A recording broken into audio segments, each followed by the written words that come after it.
comment fonctionne un site web. Pour comprendre comment fonctionne le web, il faut présenter les deux acteurs principaux qui nous permettent de visiter les pages. Les serveurs et les navigateurs.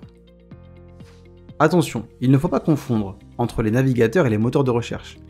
Un navigateur web est un logiciel qui permet d'accéder à une page web et de l'afficher à l'écran. On retrouve par exemple Google Chrome avec 58,24% des parts de marché en France, ou encore Safari, Firefox ou Edge.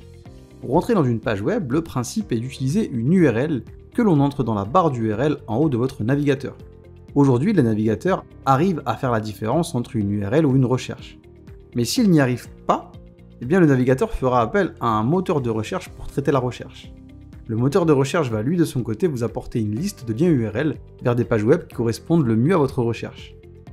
Le plus gros moteur de recherche que tout le monde connaît est Google. Il représente 9 recherches sur 10 dans le monde. Ensuite, il y a par exemple Bing avec 3,9%, puis Yahoo avec 1,6%. Les serveurs web.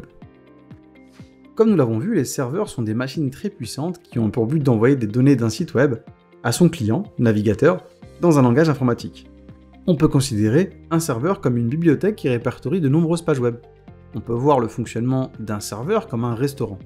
Vous êtes client du restaurant, vous demandez un plat en particulier, le serveur enregistre votre commande, part en cuisine et vous ramène le plat que vous avez commandé. C'est la même chose pour un site web.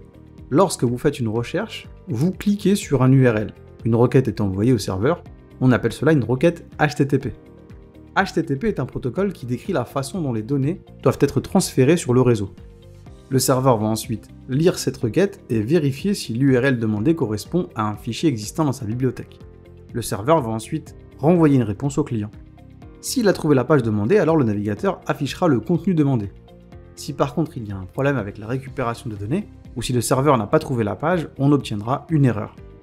Vous avez sûrement déjà vu ce type d'erreur, comme par exemple l'erreur 500, qui correspond à un problème au niveau du serveur. Aujourd'hui, deux serveurs web se partagent la majorité des parts de marché. On a d'un côté Apache, qui a été créé en 1995 et qui a dominé le marché pendant de nombreuses années. De l'autre côté, NGX, créé en 2002 pour les besoins d'un site russe. Aujourd'hui, Apache détient 31% de parts de marché contre 33% pour NGX. Maintenant que nous avons parlé du fonctionnement du site web, il faut préciser de quel web nous parlons. Et oui, nous verrons dans la prochaine vidéo qu'il existe différents webs.